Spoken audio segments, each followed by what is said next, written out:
kemudian beriman pada hari akhir itu mengimani hari kiamat, bahwa hari kiamat itu pasti akan terjadi. Dalam hadis panjang yang malaikat Jibril datang kepada Rasulullah SAW dengan niat mengajarkan agama kepada para sahabat, Rasulullah bertanya tentang apa itu Islam, tentang apa itu iman, apa itu ihsan.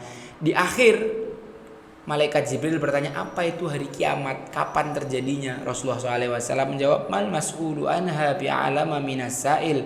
Yang ditanya tidaklah lebih tahu daripada yang bertanya. Tapi hari kiamat itu hak.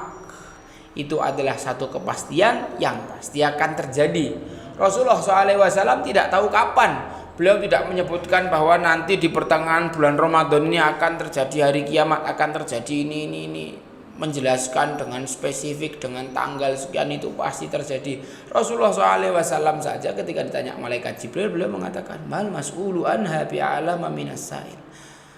Yang ditanya tidak lebih tahu daripada yang bertanya. Sampai akhirnya malaikat Jibril, fa akhbirni an imaratiha. Kalau kayak gitu beri saya tanda-tandanya. Maka Rasulullah SAW menyebutkan beberapa tanda hari kiamat. 2 disebutkan sama beliau dalam hadis itu. Yang pertama, antalidal amatu rabbataha, ketika seorang budak melahirkan tuannya, wa antarul hufatal uratal alata ri'a asya yatatawaluna fil bunyan. Kau melihat para pengembala, orang yang telanjang kaki, tidak punya alas kaki, juga pakaiannya minim. Mereka itu berlomba-lomba meninggikan bangunan. 2 tanda yang disebutkan Rasulullah SAW tentang hari kiamat. Apa sih itu tanda yang disebutkan Rasulullah? Maksudnya bagaimana? Yang pertama, antalidal amatu rabbataha, ketika seorang budak melahirkan tuannya. Ada 2 penafsiran ulama. Yang pertama yaitu seorang budak melahirkan seorang anak, kemudian ketika tuannya mati dia merdeka. Itu namanya ummu walad. Banyak sekali kasus ini dalam sejarah Islam. Dan budak tadi disebut ummu walad, budak merdeka. Tapi dia melahirkan tuannya dalam kondisi masih menjadi budak. Tapi ada juga pendapat ulama yang lain bahwa yang dimaksud antalidal amatu rabbataha adalah seorang anak yang durhaka kepada orang tuanya sampai dia memperlakukan orang tuanya seperti budak. Na'udzubillah min dzalik. Sekarang banyak sekali anak-anak yang sangat tidak sopan, sangat kurang ajar, sangat durhaka dengan orang tuanya. Memang dari sejak kecil tidak dididik adab dengan baik. Orang tuanya ngomong berani jawab dia.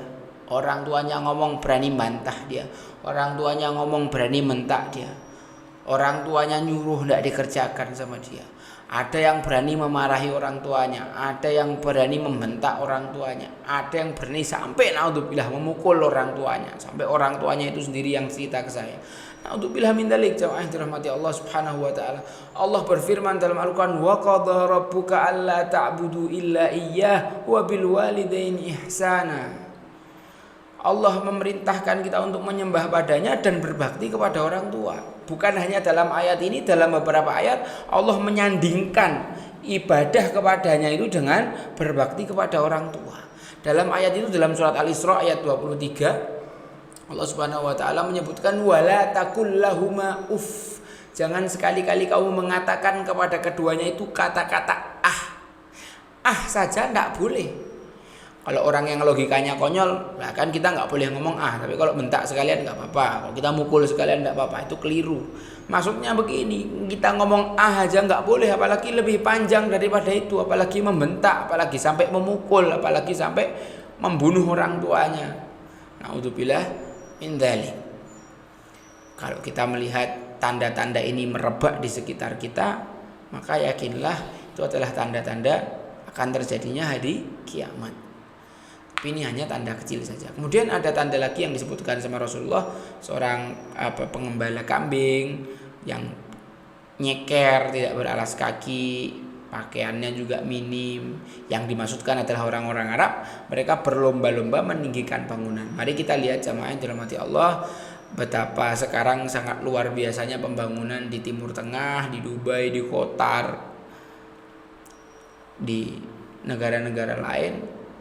sangat luar biasa. Gedung-gedung tinggi, gedung-gedung pencakar langit itu dibangun di sana oleh orang yang disebutkan Rasulullah SAW. Dulunya mereka adalah pengembala domba.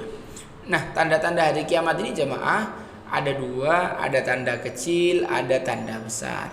Merebaknya minum khamar, merebaknya perzinahan, jumlah perempuan yang lebih banyak daripada laki-laki, dicabutnya ilmu, sedikitnya ilmu yang beredar di umat Islam, diangkatnya pemimpin-pemimpin yang bodoh, dan seterusnya. Itu merupakan tanda-tanda kecil hari kiamat. Tapi hari kiamat juga punya tanda-tanda besar yang perlu kita fahami, kita tahu, bersumber dari hadis-hadis yang sahih, yaitu munculnya Dajjal, terbitnya matahari dari barat, adanya Malhamatul Kubro, turunnya Nabi Isa Al-Masih, dan juga beberapa tanda-tanda besar lainnya yang mana jamaah kita orang muslim mengimaninya. Tapi tidak sampai di situ. Yang diharapkan dari kita mengimani hari akhir adalah kita bersiap, beramal, berbekal sebanyak-banyaknya untuk menghadapi hari kiamat tersebut. Karena yang menyaksikan hari kiamat itu hanya seburuk-buruk manusia, hanya orang-orang kafir. Orang-orang muslim tidak akan melihat hari kiamat. Kalau kita orang muslim, kita masih ngerti la ilaha illallah, masih ada iman walaupun sebutir biji sawi di hati kita tidak akan menyaksikan hari kiamat. Karena sudah disebutkan diri Rasulullah SAW, nanti menjelang hari kiamat akan keluar angin yang lembut dari arah Yaman, yang setiap orang muslim yang memiliki keimanan walaupun sebutir biji sawi dalam hatinya, ia mencium angin lembut tersebut, dia akan meninggal. Sehingga di dunia hanyalah tersisa orang-orang fajir, orang-orang kafir. Mereka itu adalah seburuk-buruk makhluk hidup. Mereka inilah yang akan menyaksikan hari kiamat. Kita enggak. Tapi kita mengimani bahwa tanda-tanda itu pasti akan terjadi. Tapi kita berusaha bersiap semaksimal mungkin untuk menghadapi hari kiamat. Karena enggak cuma sekedar sampai hari kiamat. Karena setelah hari kiamat masih ada hal-hal yang perlu dan nanti akan kita alami. Ada di sana hari kebangkitan, Yaumul Ba'ats, ketika malaikat Israfil meniupkan sangkakala, ditiup sekali maka semua makhluk Allah Subhanahu wa taala akan hancur tanpa kecuali, atau hanya beberapa makhluk yang dikecualikan oleh Allah Subhanahu wa taala untuk menghidupkan kembali. Ditiupkan lagi sangkakala yang kedua, dibangkitkan manusia dari kuburnya, dari ujung tulang ekor yang bernama Ajbudz Dzanab. Maka manusia akan tumbuh seperti tubuhnya, sayur mayur dari tanah. Kalau di pesawat itu ada black box yang menyimpan memori dan tidak bisa dihancurkan, sekalipun satu jatuh dari ketinggian sekian, maka nanti semua informasi track record mengenai kenapa pesawat ini bisa jatuh bisa dicek di situ. Nah, kita dalam tubuh juga memiliki hal yang sama, namanya Ajbudz Dzanab. Itu ujung tulang ekor yang sangat kecil yang menyimpan semua informasi database tentang diri kita. Itu yang tidak mungkin bisa hancur, dan ketika nanti hari kiamat kita akan bangkit dimulai dari hal tersebut.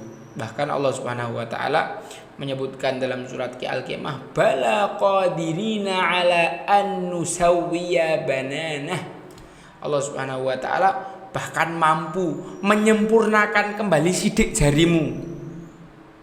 Bukan hanya Allah menghidupkan kita seperti sedia kala, bahkan sampai detailnya sidik jarinya, yang tidak ada satupun manusia di dunia ini yang sama sidik jarinya, nanti akan kembali seperti semula tanpa berubah sedikit pun. Ini juga harus kita imani, hari kebangkitan, Yaumul Ba'ats.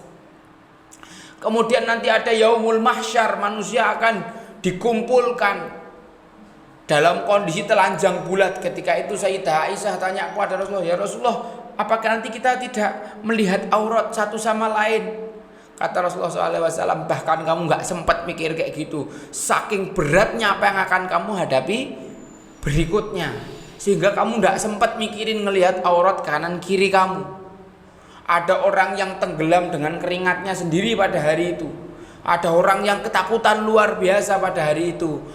Dan di hari itu juga ada orang-orang yang mendapatkan naungan dari Allah Subhanahu wa taala seperti dalam hadis sab'atun yudhilluhumullahu fi dhillihi yauma la dhilla illa dhilluh. Ada 7 golongan yang dilindungi Allah, diberi naungan di hari di mana tidak ada naungan, di hari di mana matahari dijekatkan 1 jengkal di atas kepala kita. Siapa orang-orang yang dilindungi oleh Allah Subhanahu wa taala? Imamun adil, orang yang adil, syabun nasya'a fi ibadatillah, pemuda yang tumbuh dalam ibadah, wasyabun qalbuhu mu'allaqun bil masajid, remaja-remaja yang hatinya kecantol di masjid, warajulani tahabba fillah ijtama'a alaihi wa tafarraqa alaihi, orang yang saling mencintai karena Allah, bertemu karena Allah, berpisah karena Allah, orang yang menghindari perzinahan dan dia mengatakan aku takut kepada Allah, orang yang berkhalwat menyendiri berdoa kepada Allah, bermunajat sampai dia meneteskan air mata. Golongan-golongan inilah yang nanti akan mendapatkan naungannya di hari yang panas itu. Apakah jamaah sudah mempersiapkan diri atau menggolongkan diri dalam golongan-golongan yang nanti akan mendapatkan naungan? Mari kita sama-sama bersiap.